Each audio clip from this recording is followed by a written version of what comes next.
Okay, we're back. I hope that everything has been fixed. You guys, I'm going to give it a second for everyone to hop in. Let me know if there's sound now or not as you hop in. There apparently was a problem with the microphones or whatever when I set up TikTok to be able to go live from this stream as well. So this is Misha. I want to talk about insulin resistance today. As y'all hop in, let me know. I think I'm going to go check it out and make sure that it's um,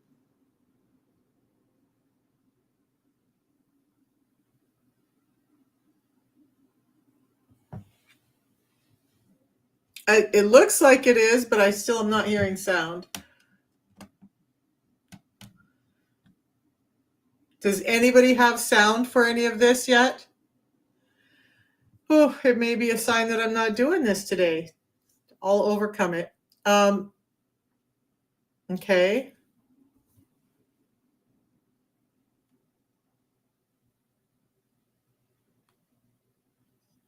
Let's try.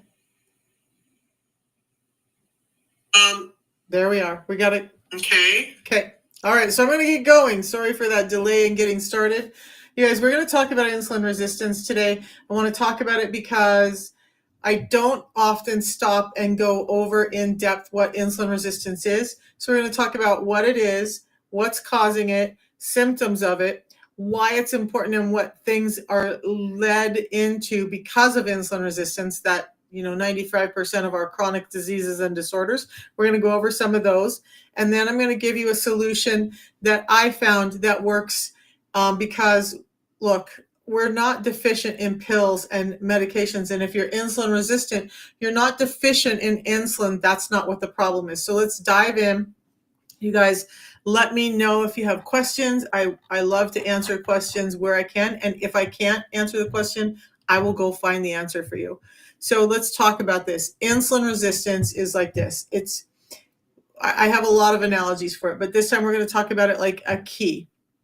So insulin is transporting energy into the cells, but it also has a receptor that then unlocks that cell and allows energy in. So energy in our body, one of the energy sources is glucose. And when we eat, our body turns the sugars in our food or carbohydrates into glucose.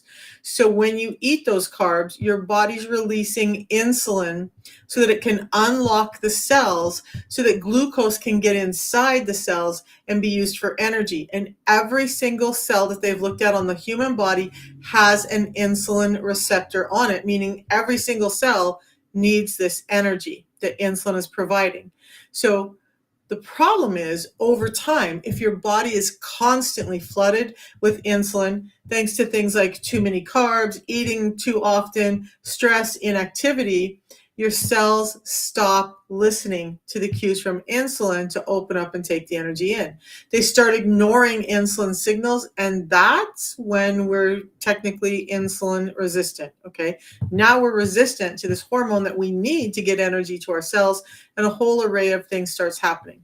So when your body starts realizing that the key isn't working, it compensates by making even more insulin. Now, where insulin is made is in your pancreas.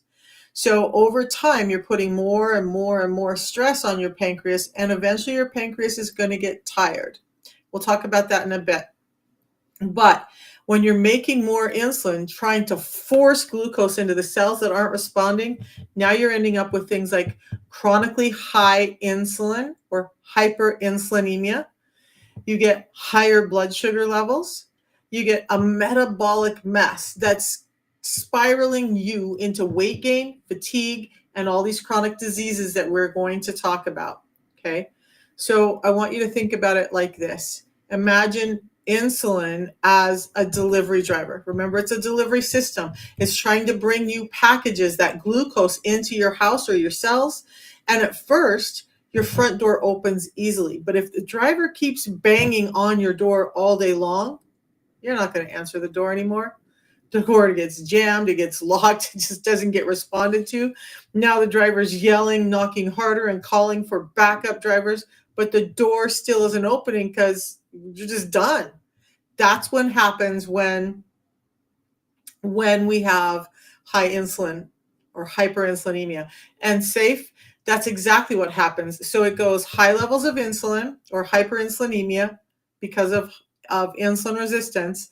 And then that leads into prediabetes, and that leads into diabetes, and that leads into type 3 diabetes or Alzheimer's. It all starts with this insulin dysfunction. You're absolutely correct.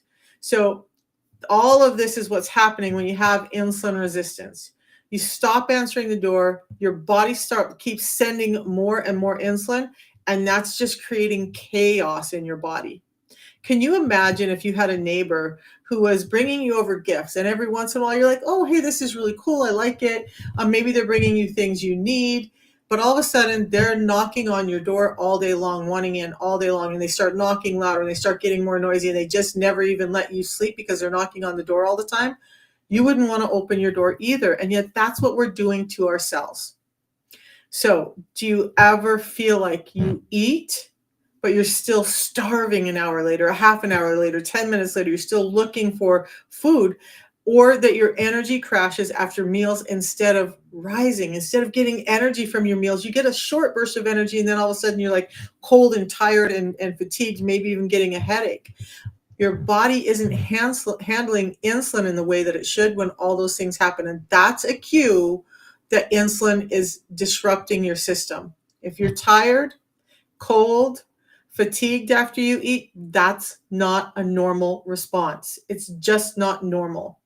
Okay. And we need to address it.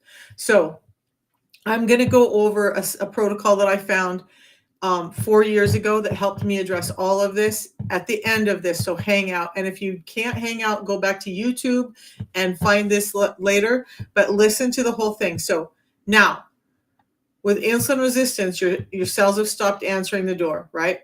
But what's causing it? So if you ever wonder why some people can eat whatever they want and stay thin, while others seem to gain weight just by looking at food. That was me. If I look at food, a piece of bread, I'm gaining weight. It's not bad luck.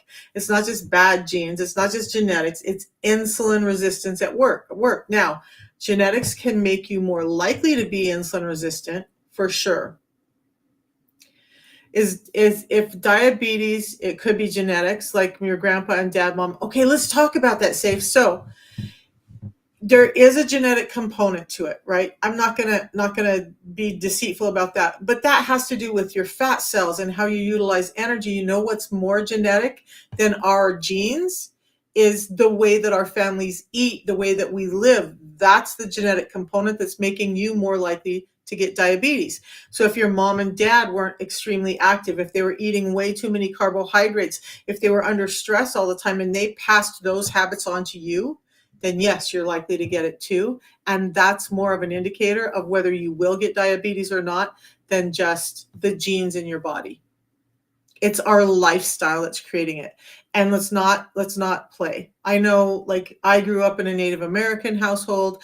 My dad grew up on commodities, and those foods were high in toxic oils, high in sugars, and he passed those eating habits on to us. And so, of course, I became insulin resistant. Not only that, but I had a mom.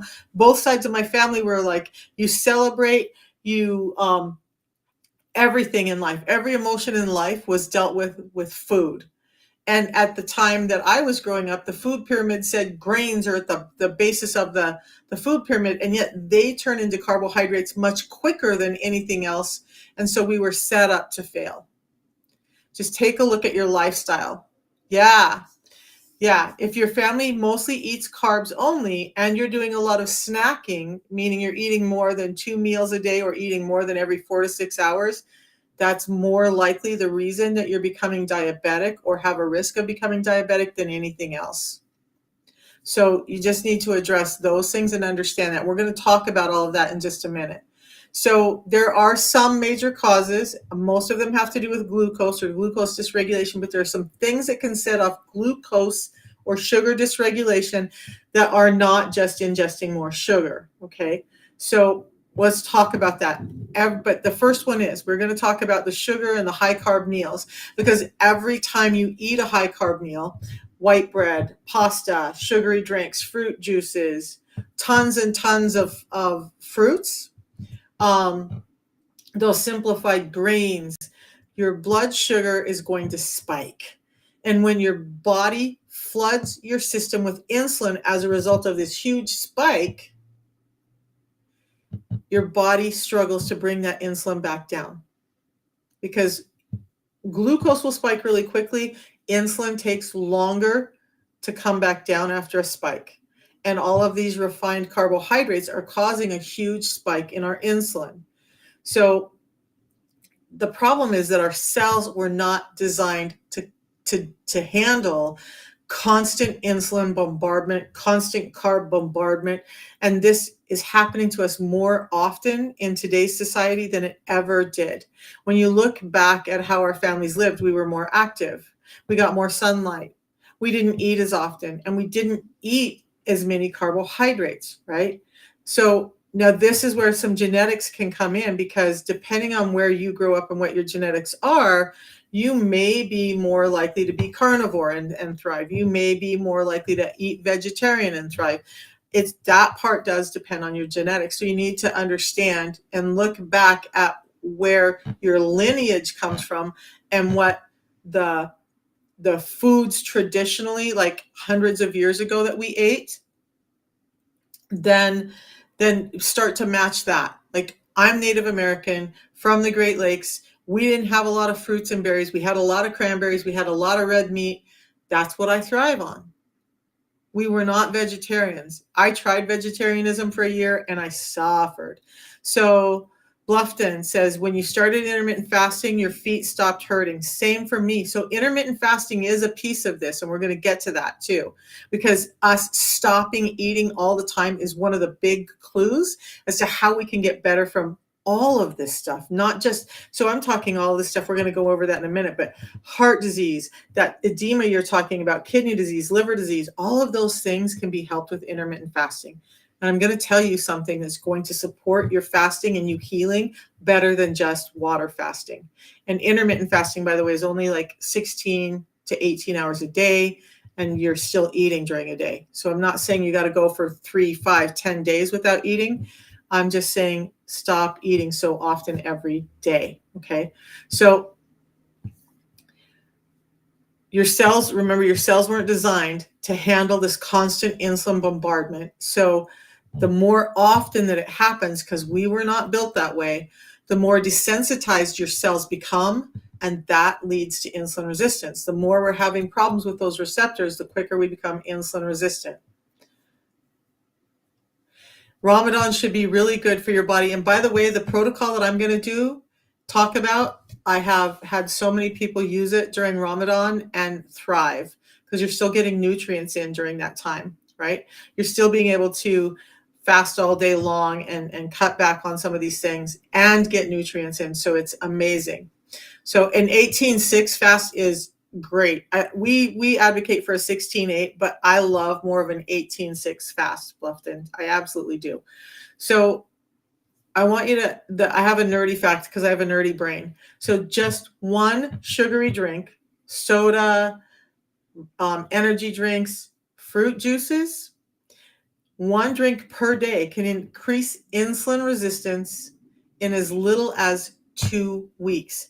But the insulin resistance doesn't go away in just 2 weeks. It takes longer once you've set that off to get that back under control. Okay. So just one sugary drink a day. So if you're drinking one orange juice a day, 2 weeks of that every day of orange juice, and you're more likely to be insulin resistant than if you weren't drinking it. Okay. Eat whole fruit, stop drinking fruit juice. I talk about that a lot. So think of insulin resistance like a doorbell. If someone rings it once, you answer. But if they ring it 1,000 times a day, eventually you're going to stop responding. You're going to be super annoyed. You're going to want them to go away. And that's what happens to your cells when insulin is constantly knocking on the door saying, let me in. Okay. So that's the refined carbs. So the truth is we're eating way too many refined carbs. The grains and stuff that we have today have been stripped of all of the good nutrients, leaving us with this starchy substance that turns into glucose way quickly. Saudi Arabia fasting begins from March 1st, but it's a daily fast, right? So it's sun up to sundown. If I'm wrong, please let me know. because that's not my culture, but I understood it from being from sun up to sundown. You don't eat during the day. You are allowed to eat a little bit after sundown or before sun up. But let me know if I'm correct in that, okay? So we did the doorbell thing, and we did too much carbohydrate too often from highly processed foods is causing the problem, all right? But there are a couple of other things I do want to address. So that sedentary lifestyle we've talked about is causing you to have muscles that are lazy, and your muscles store and burn a lot of glucose, and that makes you more insulin sensitive. But if you're not using them, your glucose has nowhere to go. So when you sit all day, insulin keeps rising, trying to push glucose into muscles that aren't opening the door because they're not getting used. So even a short 10-minute walk after a meal can cut insulin resistance significantly by helping your muscles soak up glucose. But do you know what a nerdy fact, what would increase that even more? Is to open up your muscles before you eat. Make your muscles hungry before you eat. So that 10-minute walk, why don't we think about, instead of doing it after we eat, maybe before you sit down to eat, you take a 10 or 15-minute walk and then you eat. Now your muscles are open and they're hungry, and the food that you're about to eat is going to get utilized. A little switch up that we are not told about. So I want you to imagine that your muscles are like a parking lot for sugar. So exercise empties the lot. That's why we do it before, so more cars can park, or the glucose. So why I'm saying do your exercise before you eat is because now you're clearing the parking lot. Now you're allowing more of the cars or the glucose to be able to come into the parking lot and find space. Okay. So if the lot's always full because you're sitting all day, you're not moving, new cars can't get in, they get stuck in traffic, and that's your bloodstream, and that starts to cause problems. So talking about fasting, Safe says, you think it's better to add more protein food sources like meat? Whey protein is not your best source. Whey protein doesn't really absorb as protein building blocks in your body in the way that it should. Plus, it spikes your insulin more than meat proteins. I'll talk about that in just a little bit, but you're on track. And I do have a book, an ebook called 6 Simple Steps to Managing Your Insulin Resistance. And this information about the protein and fats and carbohydrates and fiber, moving your body and fasting is all in that free ebook. You guys go download it. Just go to the link in my bio on whatever platform you're on, and you can find that book. And if you can't, just message me and I will get you the link for it. So for 1 month fasting Ramadan, after sundown, you can eat. And another user says, yes, it's early morning, 4 a.m., clock to 5:40 p.m. In that window during Ramadan, you can't eat. Thanks for helping me understand that. That's kind of what I understood. But again, that's not my culture. So I don't want to misrepresent it either. I thank you guys for giving me that information. So I'm not misstating something. Hello, Branko. So, all right. So we know that a sedentary lifestyle is helping you become more insulin resistant, and that if you just move your body, especially just before you eat, you'll start to become more insulin sensitive. And again, I just want to reiterate that the common knowledge, what you'll hear from everybody, is to move after you eat. But I want you to flip that around and understand that analogy I just gave you. You got to empty that parking lot first, so that more energy, more cars can come in and be housed in that parking lot. And how you empty that parking lot is by exercising before you eat. That's why I was a world champion power lifter. I always, or not always, but almost always trained fasted. Whey protein with low carbs. That's a better choice, but the whey protein with low carbs from most sources, you're just not getting the absorption of protein. The same company that I talk about with the Feel Great system has a great protein source. And we just came out with one that's paired with MCT oils. And by the way, that fat with the whey is really important in your body utilizing the whey protein. But most proteins are low fat and low carbs, which means you're getting in a lot of protein that your body can't use, and that's putting a load on your kidneys. Okay, and safe, I will come back to this live afterward and drop in some information on some proteins, okay? And especially the protein that we have.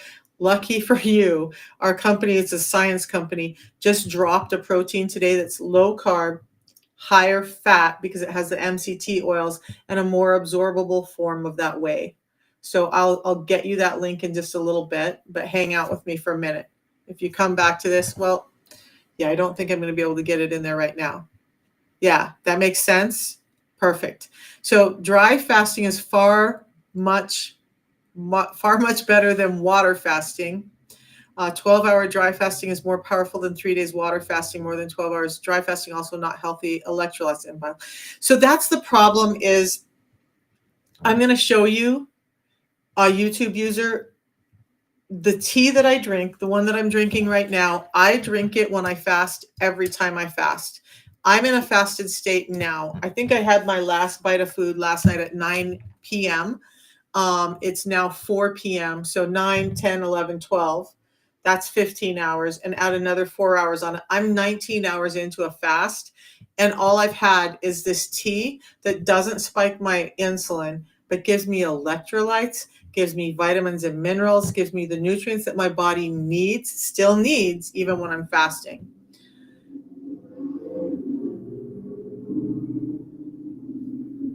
And Branko's wanting to do an intermittent fast for two days, a 48-hour window, but never done it and worried if anything bad can happen, like an issue, when we should stop. Tried it once, got about 20 hours, had headaches. You're having headaches when you're fasting, Branko, because your insulin is so imbalanced. You might have to work into a 48-hour fast, or understand that the protocol that I'm going to show you guys in just a little bit will help you avoid those headaches. You're probably low on electrolytes, you're low on nutrients, your blood sugars are bouncing around too much. I can't say for sure, but those are things that would make sense to me while you're heading into that. And we'll talk about fasting in a minute, and I want to give you a better way if you want to do an extended fast that's going to maximize that for you than a 48-hour fast. So hang out with me and I'll explain it. I've done this other type of fasting every day for a month and really thrived on it, but I want to explain it to you in a second, okay? So I want to get through the rest of this though real quick. I love you guys' engagement, and I love all the questions and the comments, you guys. It's amazing. So one other thing. So we've talked about not moving your body as a factor for becoming insulin resistant. We've talked about high carbohydrates. One other thing, and you guys, in my my 6 Simple Steps books, all of this is laid out. It's free to you guys. Remember, go get it. It's called stress. So stress it's not just in your head. It's a hormonal disruptor. And when you're stressed, your body releases cortisol, and that tells your liver to dump sugar into your bloodstream, because your body is saying, I'm stressed, I need to be ready to go, we got to get up and be moving, so we need energy, and it's prepping you for that fight or flight response. So, but in the modern life, we don't have a T-Rex, we don't have a lion, we don't have a bear, we don't have any of that chasing us. We're just eating all the time, and we're stressed, and our blood sugar is staying high because cortisol is raising it, and then that high level of sugar in the bloodstream is causing more insulin, which causes more of the problem. And by the way, high insulin also increases cortisol. So let me finish this and then I'll answer that question. Okay, so now in modern life, we don't have all of that, but we're creating insulin resistance because we're eating too often, we're stressed, and our cortisol is up. So studies show that chronic stress increases belly fat, not just because of overeating, but because cortisol makes your body insulin resistant. So think of cortisol like an overprotective parent. It sees minor problems, little things in the day, and it overreacts, flooding your system with sugar just in case. But instead of helping you, it's making everything worse by spiking your insulin even more. So let's answer your question, Branko. So you have fatty liver and you're 116 kilograms, like 200 pounds. So you keep fasting if you have a headache or if you should be stopped. So fatty liver, number one thing I would tell you, If you're drinking alcohol, you got to get rid of it. If you're drinking fruit juice, you got to get rid of it. Okay. Do you keep fasting if you have a headache, or should you stop? Well, I'm going to show you how to avoid that in a minute. But if you just have a headache, maybe add some salt to your water. Okay. And I'm going to show you again, this tea that I drink will stop that. But I want to say that if you're fasting, make sure that your blood sugars aren't dropping.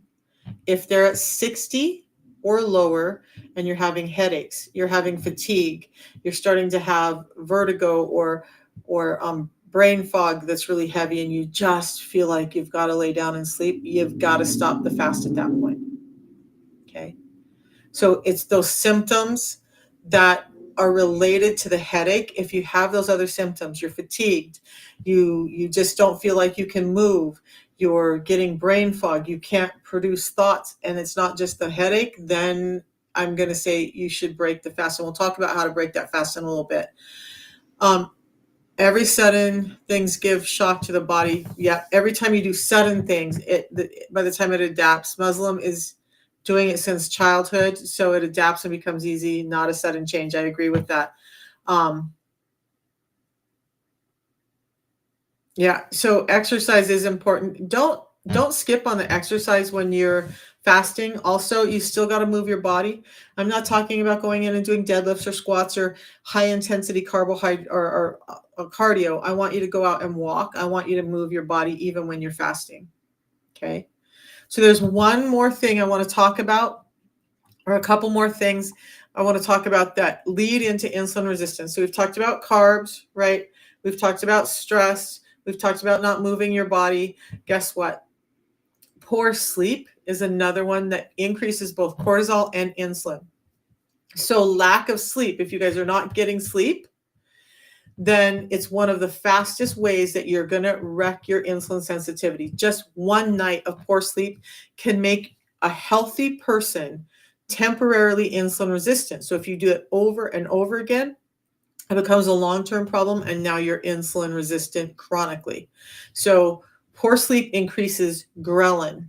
Okay, so get this too. If you're not sleeping, you're already having blood sugar hormones now, or blood sugar and high insulin, but now you're increasing your ghrelin. And so think grr, I'm hungry, ghrelin. So when you're not sleeping, your ghrelin goes up. You wake up the next day and you're hungry all day. And what are you reaching for? You're probably reaching for the food that you shouldn't be eating. Okay, so that ghrelin goes up, but it decreases your leptin. So ghrelin, you're hungry. Leptin is the one that says I'm full. Leptin goes down, meaning you're not ever feeling full. Ghrelin goes up, meaning you're hungry all the time. That's because of a low, poor sleep quality. You guys got to start maximizing sleep as much as you can. So there's that. So now you're craving carbs, you're overeating, you're storing more fat, you're spiking your glucose, you're spiking your insulin. Just 5 nights of bad sleep can make you as insulin resistant as someone with prediabetes. Do you hear me? 5 days of bad sleep makes you as insulin as someone who already has insulin resistant as someone with prediabetes. That's huge, you guys. So make sure you're taking care of your sleep. Now, with sleep, I want you to think about it like this. As again, your body's like a car. So sleep is your charging station. Okay. If you don't recharge your Tesla, or your electric car, your metabolism is running inefficiently, making you store fat instead of burning it. So we've got to get that sleep. We've got to let it rest. And the last one in this section is going to be nutrient deficiencies, things like magnesium, omega-3s, and fiber. So your body needs the right nutrients to process insulin correctly. And that's part of why I love this protocol I'm going to talk about, that it gives you all these nutrients. So magnesium helps insulin unlock cells. Okay. Omega-3s reduce inflammation and improve insulin sensitivity, and fiber slows down glucose absorption so insulin does not spike. So Now we want to think about insulin like a Wi-Fi. If you have a strong Wi-Fi, enough nutrients, everything is working smoothly. But if your signal is weak, meaning you don't have enough of these nutrients, remember magnesium, omega-3s, and fiber, your signal is weak and it struggles to connect, and that's causing resistance. Okay. So yeah, it makes a lot of sense, about complete sense. I kind of understood what you were saying, Bluffton.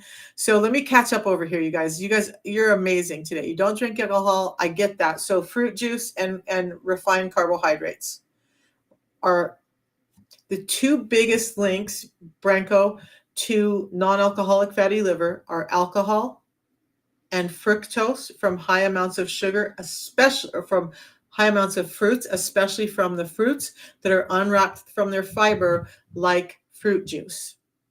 So if you're having NAFLD, get fruit juice out of your system. Be careful of the fruits you do eat, and make sure that they're things like berries and pears. If you're going to have fruit, that will help you. They're lower in the fructose, higher in fiber, putting less load on your liver. Safe example, you do have to pray 5 times a day. It's like multiple times, standing and doing prostrating. Does it count as exercise also? So yeah, you're moving your body, and your form of prayer is more physically active than the Western Christian prayer, right? So yeah, I think that counts a bit as your exercise too.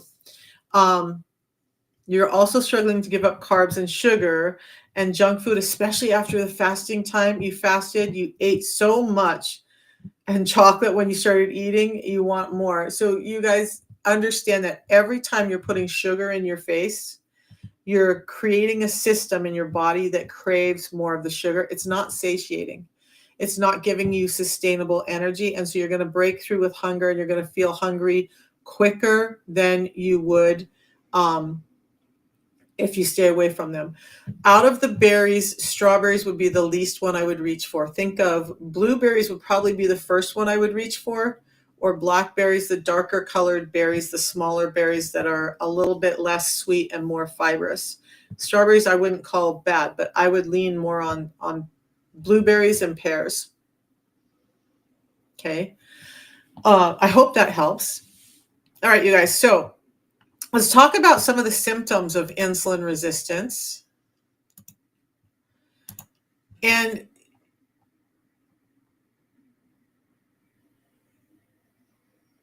yeah, okay. But first I want to ask you guys, I suck at asking questions. I'm just going to be honest. I love teaching, but I'm not really great at asking questions. So I appreciate you guys' input over here today. So I want you to think about this. If you've ever noticed, have you ever noticed that your cravings are worse when you're stressed, you're tired, or you're eating junk? And I think you guys have answered all 3 of those just now. Absolutely. You're not sleeping well. You're stressed. And you start having chocolate or carbs in the day, and now you're like ravenously hungry all the time. Okay. Right. Peaches, modern peaches, not so much. Modern peaches, one of the analogies I like, you guys, is like this. It's like, this is what a peach should look like, about this size. Natural peach should be small, dense, crunchy, full of fiber, a little bit bitter. The peaches that we're getting today are about this size, right? Why did it get to be this size? It got to this size because they stripped out the fiber and they pumped up the fructose and glucose in this. So now you're getting more sugar from this with less of the remediation from fiber that you need to have. I wouldn't call peaches bad, but with NAFLD, I would calm that down. Okay. And don't make it your last question. I love your questions, Branko. So you struggled before also to quit bad food habits, changed a little by little to adapt body. It's worked. So I want to tell you guys, I'm going to just break through with this right now, because I know some of you guys, safe, it's 2:37 for you guys right now. Before I go into the symptoms of insulin resistance and some of that, because I could talk for hours, and trust me, I will. What I did and what can help you all. This is scientifically designed to expressly deal with insulin resistance.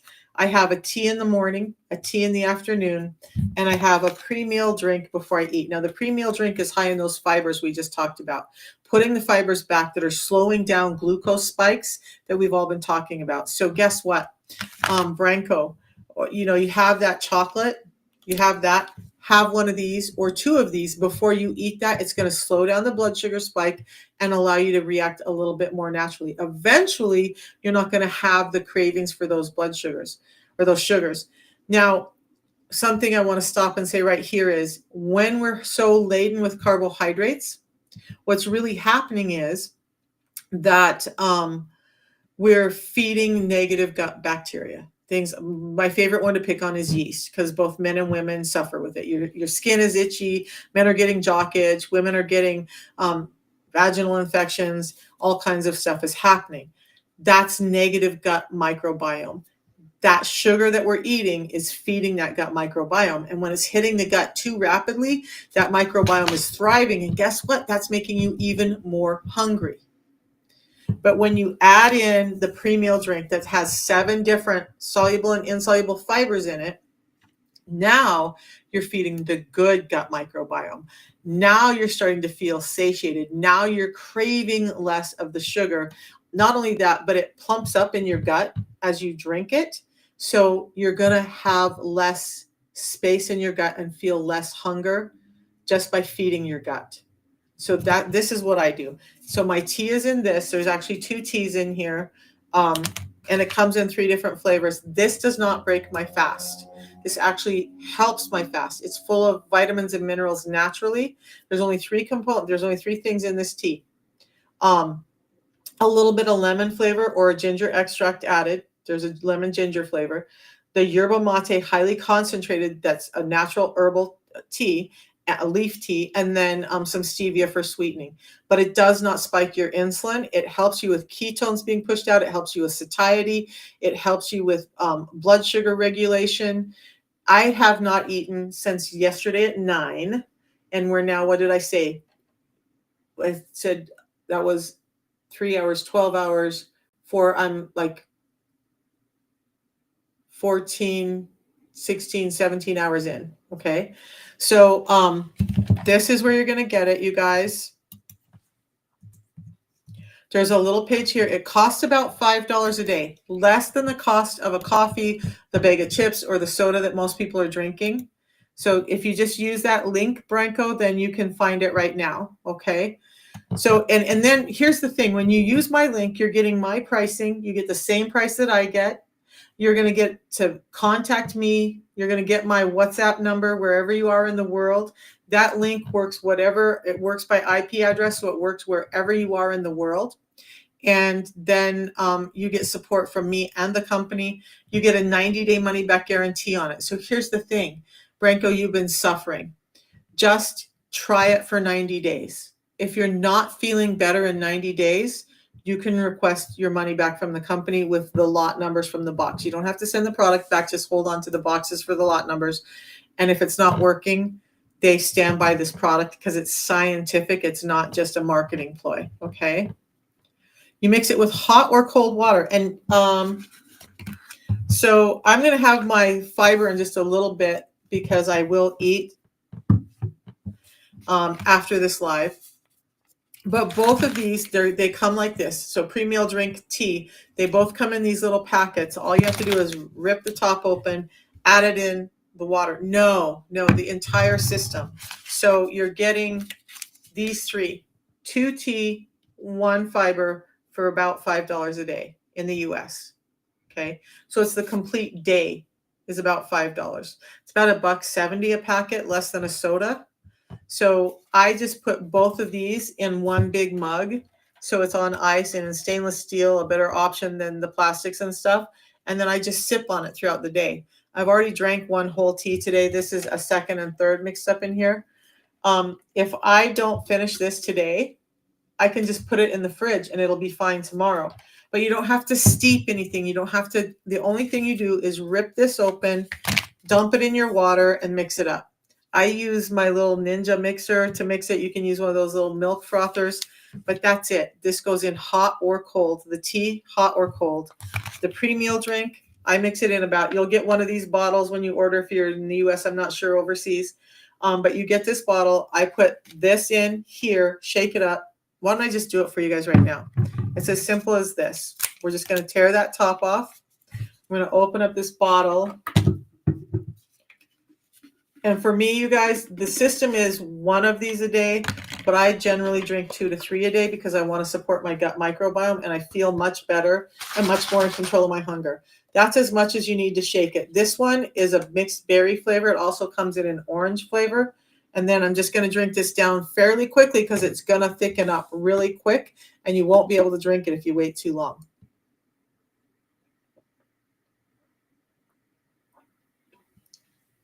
I don't know if you can see, but even in that amount of time, it's already starting to coat this bottle.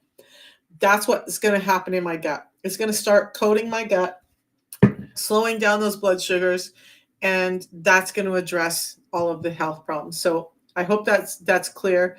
And the link I sent you guys, it has a description on there of what all this is. 2 tea, 1 pre-meal drink a day, $5 a day for that. 3 drinks in that $5. It's not $5 each drink. That would be insane. That would be insane. Okay. So hot or cold water with the tea, cold water only with the fiber. Okay. All right. So now let's talk about symptoms of insulin resistance, shall we? Most people have no idea that they're insulin resistant. Some of you guys are pretty self-aware and you're already understanding that this is probably you, and I appreciate that, okay? So most people just don't know. I didn't know anything about insulin resistance. So you don't know until it's already wrecking your health for most people. Doctors usually don't check for it unless your blood sugar is already sky high. But by the time your blood sugar is high, your insulin has been high for a long time. It could be 10, 20 years that your insulin has been high before your blood sugar ever goes high. Your body's been sending these warning signs to you, and you need to know what those warning signs are if you want to know what to look for. But I want to pause here too, because I want you to understand one of the reasons they don't test for insulin regularly is, guess why? They don't have a pill they can give you to fix the insulin. It would be a dietary recommendation. And what good is that if they can't just prescribe you a pill? Okay. There is no pill to fix insulin. And that's part of the reason they're not testing for it. You can test for it, and I'll give you guys some calculations in a minute. So let's go through some of the most common symptoms that you may have insulin resistance. And let's see if any of them sound familiar to you guys. So constant hunger and cravings, even after you've eaten. You eat a meal, an hour later, you're starving again. You crave carbs, sugars, salty snacks all the time. We just talked about that, right, Brenko? You feel like you could eat and eat, but you just never feel satisfied. Those are signs of insulin resistance. Because with insulin resistance, your body is struggling to use glucose properly. So even though you're eating, your cells just aren't getting in the energy they need. So your brain keeps signaling for more and more food. So it's like trying to fill a gas tank with a broken fuel pump. No matter how much gas you put in your tank, your body still thinks it's empty. Make sense? Okay. One of the other things is this midsection weight gain. Now, did I get that up on this picture? I hope I did. Let's take a look. Yep, it's there. See that little belly down here in the middle of this picture? That's your belly getting big. That's your body with insulin cueing you to produce more of this brown fat that is in and around under the muscle wall of your belly. Okay. You have watery eyes, stomach discomfort, acne on your skin. Oh, so yeah, now you're probably not just having symptoms of insulin resistance, Branko. You're probably having a lot of symptoms of liver that's failing, right? And guess what? Insulin resistance is highly linked to your liver because it's overworking your liver. So I'm not your doctor, but as just a human to human, I would love to tell you, start getting your insulin resistance under control and see how much better that stuff can feel. because you're in a danger zone, it sounds like. You're having acne on skin. Does it count as symptoms? Yes, it does. So acne, your sebaceous glands start to get overactive. There's a lot of skin symptoms. Acne is one, especially cystic acne. That means your sebaceous glands are overactive, producing fat. And guess what? The cholesterol and fat that we're talking about is produced by too much sugar. So skin symptoms could be your skin is wrinkling too quickly. You could have dark skin patches. You could have melasma. You could have skin tags. You could have acne. You have a big stomach. So Branko, again, I can't diagnose you, but just as a human, like if you were sitting across from me, I would be like, buddy, please take this today because you need to get that under control. I've seen so many people with those. And yeah, I have a guy who had stage 3 kidney disease and he started the system in 3 months. He reversed that. He was looking at having to go in for dialysis and he no longer even has to consider that.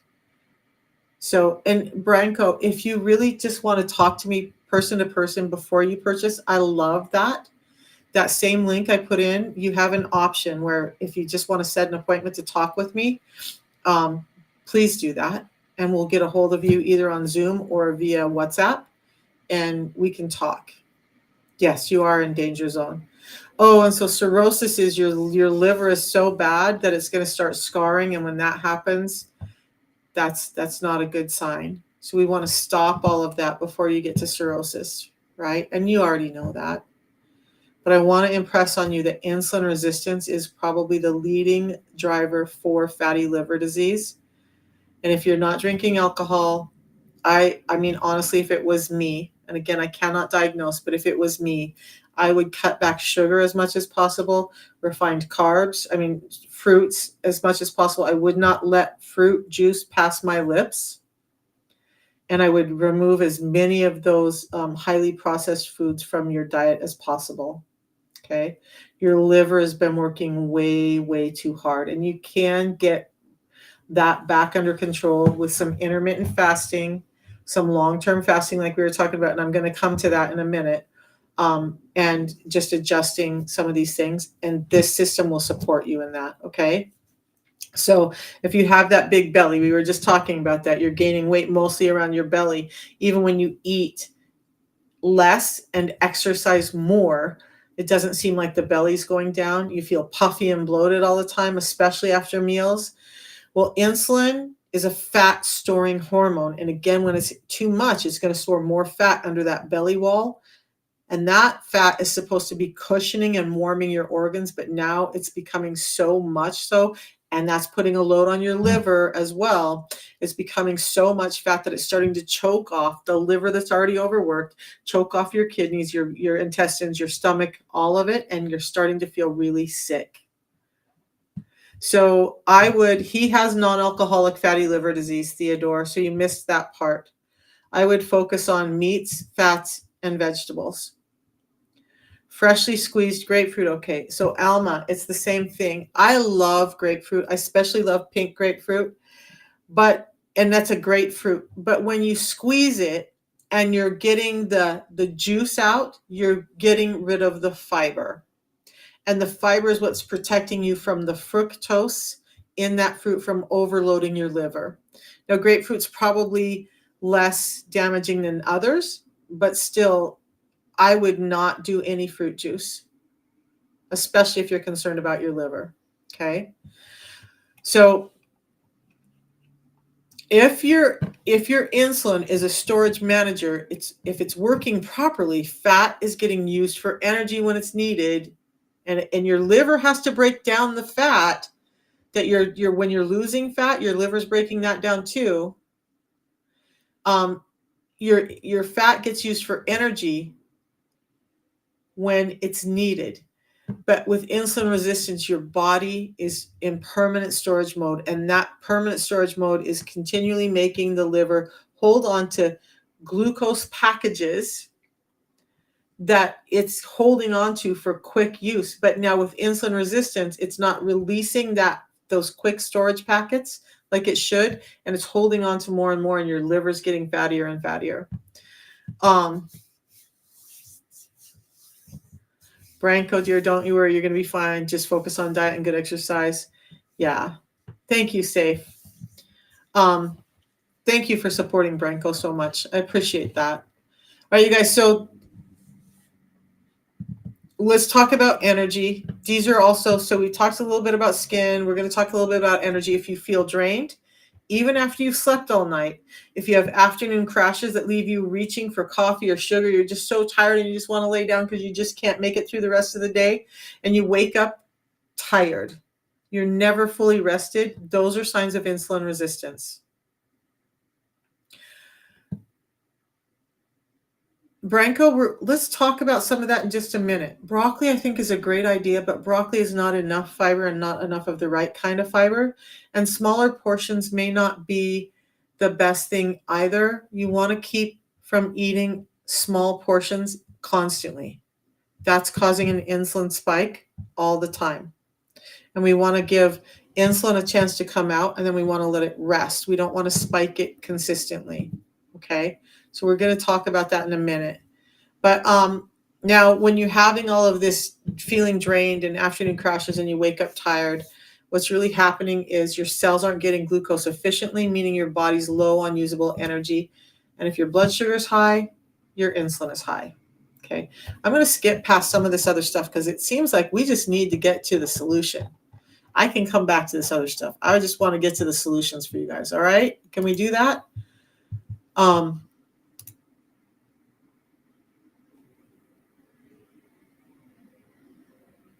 By the way, this is not showing up here. Okay. So I want you guys to take a look at this one. This is the tea that I drank. Okay. So this tea, my computer's freezing up over here. All right. So this tea, if you look at that little down there, number one, with the tea that's different. We're going to talk about fiber in a second. Okay. So the tea that I'm drinking is hand-picked.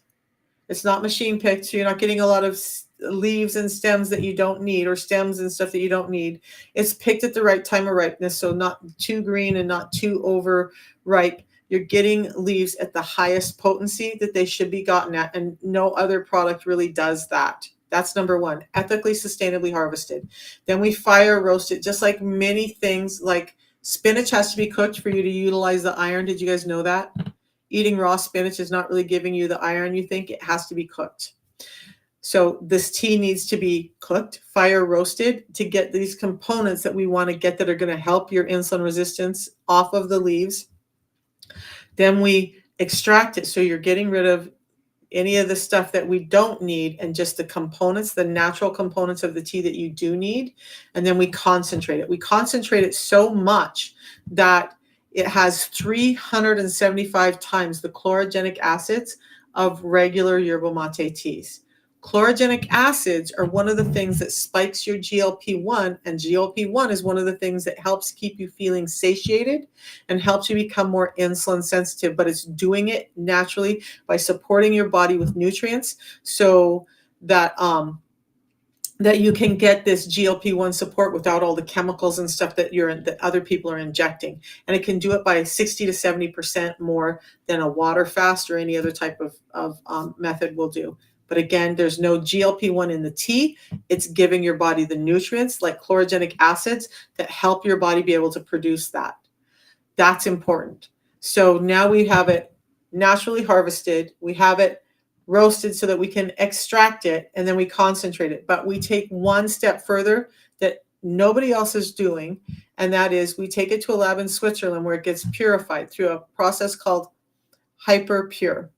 And so what that means is any incidental pesticides, toxins, those PAHs from the fire roasting, plastics, molds get removed from this highly concentrated tea in this powder form before it ever comes to you. So now, when we talk about your liver, Branko, I want you to think about teas, coffees, all of that. As a result of inflammation, a lot of the drinks that you guys are drinking are highly have a lot of molds, especially if they're leaf teas or coffees. They have these pesticides and toxins and microplastics in them that are causing more inflammation and more load on your liver. So you want to be really careful about what you do put in. And yeah, isn't that crazy about spinach? Cooked spinach gives you the highest absorbability of iron. And there are a number of foods. There are some foods that are better raw, and then there are some foods that really need to be cooked. But conversely, if you cook carrots, it's increasing the sugar count in carrot. So you want to try and eat your carrots raw or as minimally cooked as possible, because the more you cook that carrot, the more that glucose increases in what you're eating. So spinach cooked, yes. Carrots cooked, not so much. Okay. All right. So, yeah, crazy stuff that nobody teaches us. Now, this tea that I just talked about, this little graphic, it's hard for everybody to see, I know, but I'll find a better way to bring these up. But I was talking about the GLP-1s in them, right? I'm going to actually pull it up on my screen over here so I can even see it better and what graphic we're on. Okay, we are here. All right. So what this graphic is showing you is that fire roasting process, that 5-step process, but it makes this tea do this. So it doesn't have, you don't get crashes. It's non-addictive. It does have about the same amount of caffeine as a cup of coffee. It suppresses your hunger and cravings by allowing you to get to stored fat for fuel. It boosts your mood. Chlorogenic acids, theobromine, that are naturally occurring in this tea and highly concentrated, are things that can actually help your brain function more properly and boost your mood. So we talked about when you're tired, when you're fatigued, you're more hungry. So this is not only giving you energy, it's boosting your mood so you're less hungry. It's getting nutrients to your brain so you're less hungry. So you're not craving that sugar all the time. But it also can boost your physical performance by 10 to 15%. As an athlete, that was highly important to me. What's my favorite meal, fruit, and dessert? My favorite fruits are blueberries and pears, designed specifically because they're very easy on my insulin. And I'll talk about pears really quick because I kind of went out of order. But pears, you guys, why I love pears. They're less in fructose, higher in fiber, but they also help your body with something called amylase. Now, this is more apparent to women, but it can happen in men too. Let's talk about that. Amylase is an enzyme that we create when we eat, and it is there to help break down sugar really quickly. That's a great thing when we're a child, right? We want that sugar broken down so we can get energy, so our cells are growing.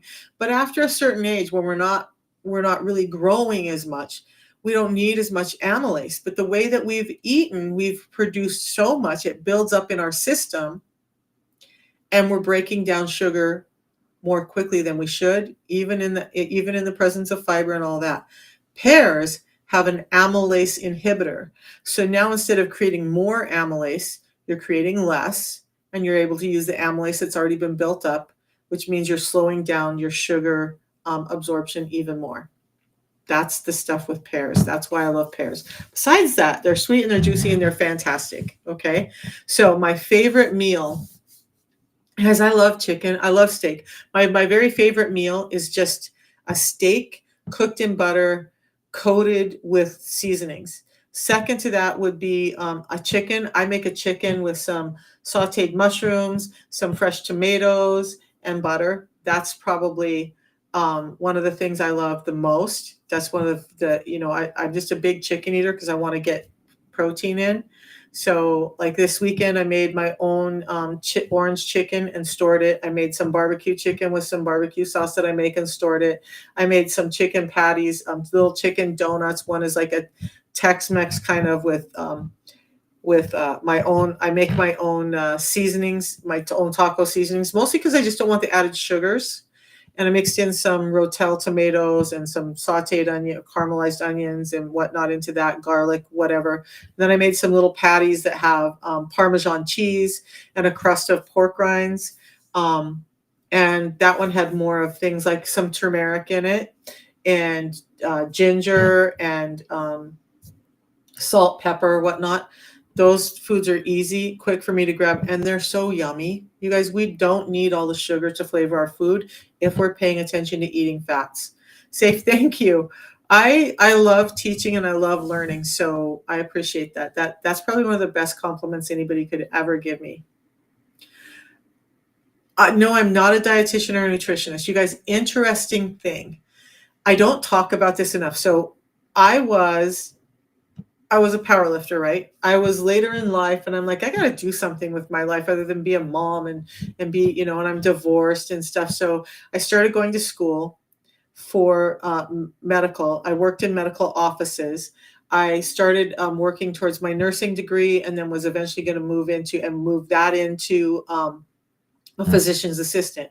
As it so happened, I fell in a tragic accident and ripped this thumb off, and they thought they weren't going to be able to save it, and they put it back on. But in the meantime, a lot of things happened. And I started realizing at the age I was, by the time I finished school to become a PA, a physician's assistant, basically the next step down from a doctor. And then I had to go through rotations and do all of this stuff. I just did not want to make that commitment that late in life because it was going to eat up more of my time. And at this point in life, I want to enjoy my life. So I study a lot. My daughter is actually studying to be a nutritionist right now. She also does the system and she's Spanish speaking. Yeah, I was a world champion power lifter 4 times in my 50s as a master's level power lifter doing raw. I never did. I shouldn't say I never did. I didn't use equipped powerlifting at that level. I just did raw. So I had set 15 world records. I believe all of them are broken now. And I did it in a highly drug tested federation. I can't tell you how many times I was drug tested. So a product like this that I'm talking about would have been really beneficial to me at that point. A 10 to 15% increase in strength means some of those records would still be standing today, would mean that I had been able to or have the opportunity to bench over 300 pounds raw.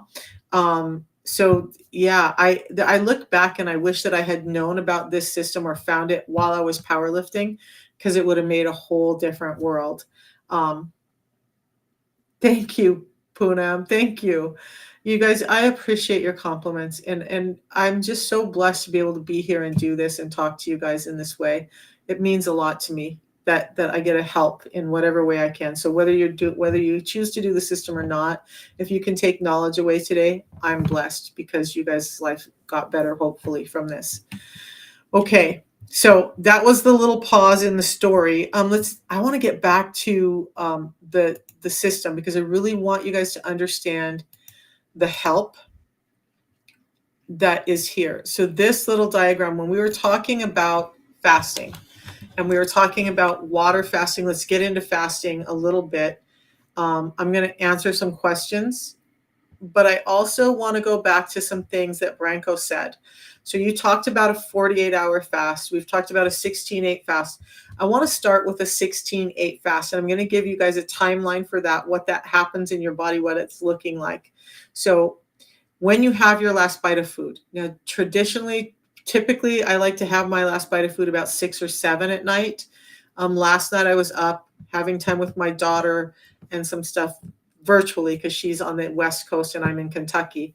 We're several 10, 12 hours away and 3 time zones away. So I had food a little later than I normally would. But a 16-8 fast, the last bite of food you have, you start your count. About 2 hours after that is when your blood sugar, if you haven't eaten these high glycemic, quickly spiking blood sugar foods, your blood sugar should spike about 2 hours later. And according to how high that spikes and how quickly that spikes is how high your insulin spikes. It takes about 4 hours after that last bite of food for those sugar levels to come back down. But guess what? Your insulin doesn't come down at the same time as your sugar. Your insulin is going to stay high. And if you're highly insulin resistant, it's going to stay higher longer because you've trained it to be there. Insulin does not come down and take a rest until about 8 hours after your last bite of food. And this, I give a timeline, but this isn't the timeline you have to live by. If you're a night shift worker, if your timeline is different, just use the hours and shift it around your life. And I help coach you through that when you do the system. Now, 8 hours, insulin comes down. Why is that important? Insulin is anabolic. It's making you want to hold on to things. That's its purpose. It's trying to build things up. It's trying to make things grow. So it's not going to let you burn fat. It's not going to let you do anything but store fat because it wants to hold on to the energy as long as it can. So that means we're storing fat, we're storing fat, we're storing fat until insulin comes down. Now, the other hormone related to your metabolism, there are many, but this one we're going to talk about is called glucagon, and it's what we call catabolic. It wants to eat things up. So now when glucagon comes out, you have a chance at be starting to burn fat and turn some of this around. But it's not just fat burning when we're fasting. We're breaking down old cells and getting rid of them. Cells that could become cancer, cells that could become oxidated, cells that could cause inflammation start to come out of your body. So think about your liver, Branko. This is what we're talking about, right? So now glucagon comes out. It's catabolic. But conversely, it's also trying to raise your glucose because glucose is energy. So it's doing that by burning stuff up. But you guys, there's a back door for your energy to get in your cells that doesn't require your insulin spiking when your metabolism starts to regulate. Initially, when that glucagon comes out, if you're highly insulin resistant, you may be resistant to glucagon and it may spike your insulin right back up again. And you're just going to have to adjust that. As you become more metabolically healthy, the glucagon is going to come out. Those backdoor receptors are going to allow that fat breakdown into your system for energy. Okay. So the longer glucagon is out, the more you're doing that. That's glucagon now comes out at about hour 10. Insulin goes down at 8. Glucagon comes out at about hour 10. And if you notice, there's a couple hour difference in between here. Your body has to work through all these things. You have this big freeway system inside your body called your blood vessels that it has to make its way through. At about hour 12, glucagon has gotten its message out to the body, and now you're starting to be able to produce things like growth hormone. Think of your bones and your muscles and every other cell in your body that needs to grow, and ketones, telling your body to burn even more fat because it needs energy. Those start to come out at hour 12. Hour 14, and I've heard people say this incorrectly. Yes, you can get some fat burning in between hours 12 and 14. But again, remember, you have this big freeway system. You got to let those hormones get out there and do their job. Now, at about hour 14, you're really into fat burning mode. You're really into restructuring mode. You're allowing your cells to do their jobs. And your cells are going like, whew, I get relief from insulin and I can do some things here. But it's not just your muscles. It's not just your fat. I want you to think about your bones. In an insulin-resistant state, there's osteoclasts and osteoblasts. And the osteoclasts are tearing your bone down, and osteoblasts are building them back up. In an insulin-resistant state, you're building more osteoclasts and not enough osteoblasts. You get brittle bone because your bones are constantly tearing down but not building back up. When you fast, that levels out. Now it's stripping stuff off. It's like wax on, wax off, right? So the wax off is happening, cleaning up the bones, and now they're getting the growth hormone and the nutrients they need to build back up, and your bones start to get stronger. But in your liver, it's the same thing. Now you're starting to get rid of some of those packets of fat. Now you're starting to get rid of some of the toxins and the oxidation and the inflammation that's stored throughout your body to get out of there so you can start to feel better. That really starts to amplify between hours 14 and 16. Now, between hours 16 and 24, it starts to ramp up a little bit more. About the best results you're going to get are between hours 24 and 36 with that. So, Branko, if you're still here, this is what I wanted to talk to you about. You are looking at doing a 48-hour fast. There's a lot of science that shows that even over OMAD or 48, there's this thing called a 36-hour every other day fast that's even more powerful. So I wouldn't do it during Ramadan. You guys are already fasting, right? But after Ramadan, for those of you who do that, what you would do is, like, say I had my last bite of food 9 o'clock last night, a 36-hour fast. I've already fasted 8 hours by 9 o'clock this morning. I would then just continue my fast throughout the day, go to bed, wake up the next day at 36 hours at 9 o'clock, I could start eating. Now, instead of having just 2 meals in that day, I could have 3 larger meals, allowing me to get in more protein, but allowing that autophagy, that cellular, that getting rid of the dead cells and burning more fat is happening really rapidly and at the highest rate it's going to reach during hours 24 to 36. After hour 36, all of that starts to ramp down a little. So between hours 36 and 48, you're getting less of those benefits than you did at hours 24 to 36. So a 48-hour fast is great. I've done 48-hour fasts. I've done 3-day fasts. I've done 5-day fasts, 7-day fasts, and 10-day fasts because I wanted to know.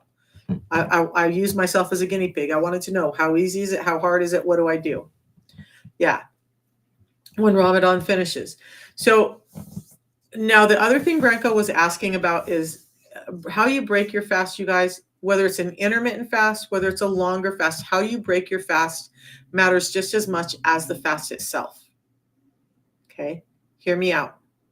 If you fasted for 36 hours, if you fasted for 16 hours, whatever that timeline is, and you come back in and you start eating carbohydrates right away, you've just reversed a lot of the work that you just did. You're spiking insulin again. You're telling your body to reset back to where it was doing before. And it's like, oh yeah, I remember this. What you want to do is break a fast first with fats. They're going to be easier on your gut. Things like avocado, coconut oil, whole boiled eggs. Those things are great to break a longer fast with, easier on the tummy, getting some nutrients in. And guess what? It's kind of extending the fast because you're getting more fats in that are helping you stay ketone high and allowing you to burn more fat. Then after you've had that meal, then you can start to slowly add carbohydrates back in. But if you start breaking your fast immediately with carbohydrates, you're undoing a lot of the work you just did. It's tough. I know when you're fasting so long, you get hungry and you want to eat more of that yummy stuff that you've been missing, but you got to get over it. And especially after 3 days. 3 days of fasting, you have to start giving yourself time to get your body used to food again. So I'm going to tell you one of the fasts I did. I was playing around and I talked to the metabolic scientist, Dr. Ben Bickman, about what I did and why.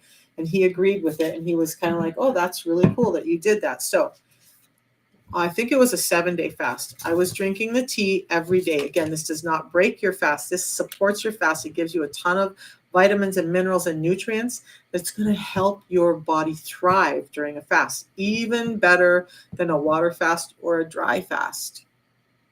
Okay. Now you're getting that GLP-1 that's helping you stay full while you're fasting, so you're not wanting to break through. It's helping you burn fat. It's helping with growth hormone. It's helping with GLP-1 production. It's giving you nutrients that you really need. Okay. Look, I'm going to finish this safe. You just cracked me up because, wow. All right. So then on the 7-day fast that I did, I started adding in the fiber that we drink, this pre-meal drink. And I'm testing my ketones and I'm doing all the stuff. And I realized that drinking the fiber, after I drank the fiber, my ketones went up. So I want you to understand something. If your ketones are high, your insulin is low. So in the absence of going and having your insulin pulled all the time, if your ketones are low, then your insulin is probably high. But if you can get your ketones up, then your insulin is probably low. Now, I'm not an advocate for high levels of ketones all the time, but in a fast, your ketones should be up. At first, when you fast and you're insulin resistant, you have to be careful because your ketones can get really out of whack. As you become more metabolically stable, it's less likely for you to get into that ketoacidosis type stage where your ketones are just way too high. But at first, you might have to watch that. So if you're going to do a longer fast, do it with medical oversight. Okay. Now, this. So I asked Dr. Bickman, I'm like, this is what I saw. I'm testing my ketones every few hours. What I noticed after this was that my ketones went up. And so my brain said, okay, ketones are up, insulin is down. This is actually furthering my fast. And is that true? And he thought about it for a minute and he goes, you know what? We haven't really talked about that. But yeah, so when you're doing that, this fiber, the one that I drink, he said you're feeding your gut microbiome. And as they feed, they create short chain fatty acids. Those short chain fatty acids then cue us to make even more ketones and go deeper into a fat burning and reparative state. So now when I do a longer fast, I do the whole system just as if I was eating. I still do my tea in the morning. I do my tea in the afternoon, and I have at least one fiber of this fiber a day while I'm fasting because I know that it's helping cue my body. The other thing for me, no science behind this, just my Misha brain, that if I'm taking the fiber, now I'm giving my gut a little something so that it's not just empty and dry. And so when I do start to eat again, it's going to be a little bit more. It's like, you guys, if you can imagine sitting down for 10 days and not moving a muscle for 10 days, and all of a sudden you want to get up and run a marathon, that's what you're doing to your gut after a fast and you eat too much. So for me, by doing the fiber, I've noticed that I've been able to refeed after a fast much easier. And I know that it's helping support my gut and my health while I'm fasting. Those are the only two things I do. Well, three: water, this tea, and that fiber is all I do when I'm fasting. So, yeah, when Ramadan finishes. So most people eat oil, deep fried snacks, juice fruits just after breaking a fast with dates. Oof. And dates are going to spike your insulin really high too. They have some fiber, but they're high glycemic. So those are all the foods you should not break your fast with. If you're going to sit down and you want some of those after your fast, after your Ramadan fast, what I would do is switch that up and have something higher in protein, whether it's plant-based or whether it's animal-based, and some fats. Again, avocado, olive oil, olives, avocado oil, coconut oil, butter, ghee. Okay, after your fast, those and some high proteins. And then if you're still hungry, then you can add in some of the other things. But deep fried snacks, let's talk about that. One of the other things that really causes problems with both inflammation and insulin is the oils that we deep fry things in. So it's not just the process of deep frying and how molecularly it changes the food. It's the fact that you're putting in oil that's known to cause inflammation, and inflammation causes insulin resistance, and it disrupts your gut. So those are not foods that I would ever break a fast with. But this time you're going to skip all those and eat healthy. Yay! Yay, safe. So yeah, I mean, start off with, I'm not sure. I do have a protein, I call it a protein power list. And so some of the higher protein foods that you can eat, whether it's meat, dairy, or vegetarian vegetable, it's also in my link. Let me put that link in here for you guys.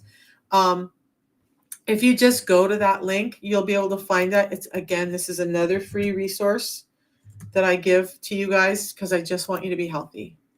Okay? So you can go to that, go to the protein power source guide. It will help you with proteins that you can maybe break your fast with. And I hope that helps. All right, so back to the system. All right. So this little graph is showing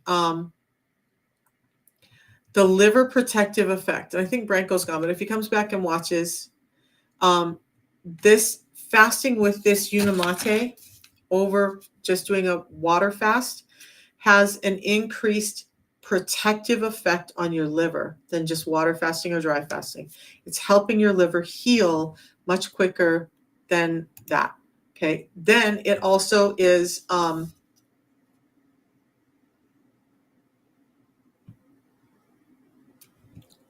don't know why that's in there twice, but it's also increasing your GLP-1, which is going to help you feel good, help you feel satiated, and the weight loss that can be achieved. This last little part of the diagram shows you the bottom line is if you're drinking Unimate, your weight can stabilize and you can lose weight. Eating the same foods at the same times, somebody else will be more likely to put weight on. The Unimate is doing a really great job of being insulin sensitive, helping you utilize those sugars, helping you to feel better, helping you to utilize the nutrients in your food. Plus, it has every vitamin and mineral needed to sustain human life in this. It's so powerful that the locals who harvest it call it the food of the gods, and yet it's a plant-based food. So say both of these products are halal and gluten-free, so plant-based, no gluten in them, and we use stevia for sweeteners. So it's very, very healthy. Plus, we take it through that purification process. So any of those things that could be causing oxidation, inflammation, we're removing that before it gets to you. And we have a 90-day money-back guarantee that says it's going to work for insulin resistance, reduce your A1C in 90 days, or you get your money back. And now it's just, even if you just don't feel like you're getting results in 90 days, you can get your money back. But you also get this quality guarantee so that you know that we're taking these steps for it to be quality, but you're also getting a guarantee that it's standardized. So when I tell you there's about 375 times more chlorogenic acids in this, we have standards that these products have to meet. And if any product batch comes out and doesn't match that, it doesn't ever get shipped out to the customer. If you're buying on eBay, Walmart, you're not getting any of Amazon. You're not getting those guarantees. We service over 60 countries worldwide. We have distribution centers in 50 countries worldwide. And the link that I give you will work in any area you're in that the product is available in, and it will open up the website in your language, in your monetary system that is for you locally, not just the US. Okay, so know that too. And then again, you'll get my WhatsApp, you'll get and I'll send you messages. And I just today sat down and worked on, I had created a cookbook. Now, not all the recipes are something that everybody wants, but you guys, I believe in just moderation, right? So I put together a cookbook that has some of these products in it, that different ways you can use them, some of the foods you can eat. It's admittedly not vegan, okay, but it has some of these other pieces like the protein sources, a foods list of foods you can enjoy, foods you should avoid, and then the 6 simple steps all combined in the cookbook. So when you purchase, I'm going to start sending that link out for the ebook of that cookbook for you guys. All right, I want to come back to the product, because you guys, that's the biggest thing is I want you to know that you do not have to suffer with this. There is this system that will help you. And let's talk about the system, and then I can go back to other questions if you guys have them. Whew, it's been on for a long time, so I might have to wrap this up and come back to some of it later. So what I want to talk about is you don't need to count every calorie. You don't have to cut out carbs completely. You don't have to spend hours in the gym. I want you to do some of that, right? You don't have to do any of that just to get your metabolism working again. You just need the right support. And the real key is giving your body what it needs to work the way it was designed to work. And that's exactly what the protocol was created for. Again, it's 2 teas in a day and 1 pre-meal drink. All right. So you're just giving your body what it needs. So you're taking the guesswork out of managing insulin resistance, and you're making it more simple, sustained, and effective. So now you're not having to make crazy changes. You're not having to go through things that you know you can't sustain, or you're going to fall off in a week or 2 weeks or 3 days.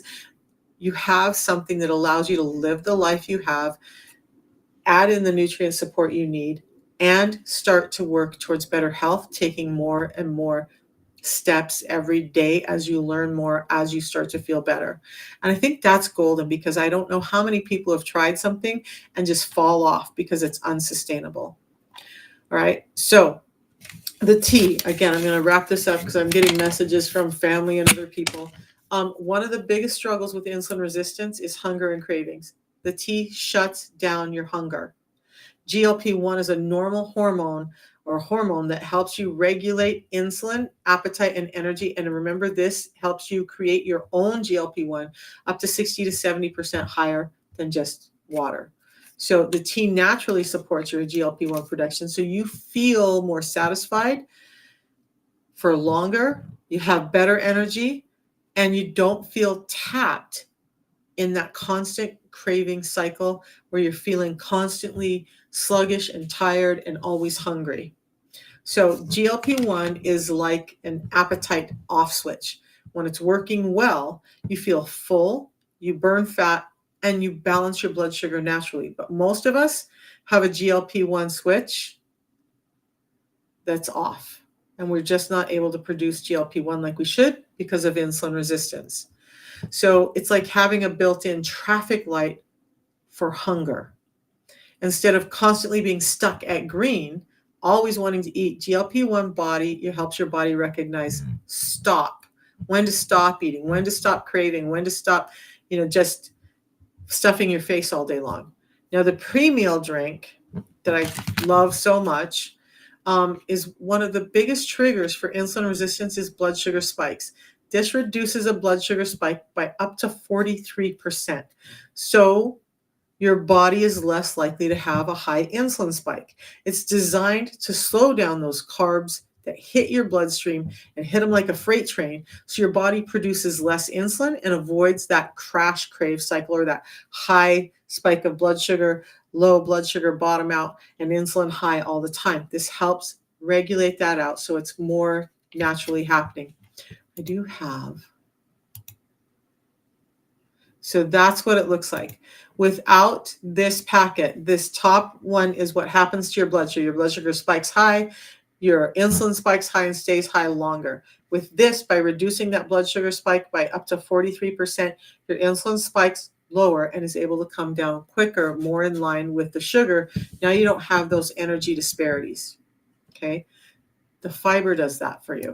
And I just drink it with my meal. I showed you guys how easy that was earlier, and I could have more than one if I wanted to because it's just food.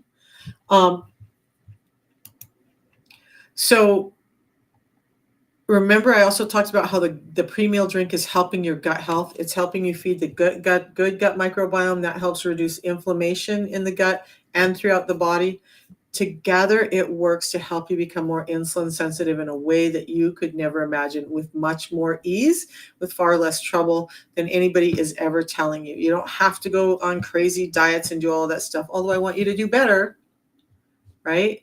We want to cut out the seed oils. We want to cut out the deep fried things. We want to cut out the highly processed foods as much as possible.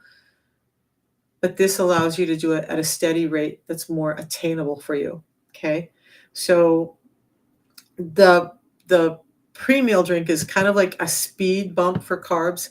Instead of sugar rushing into your bloodstream and causing this traffic jam where you have that spike and crash, it helps slow things down so insulin stays in balance.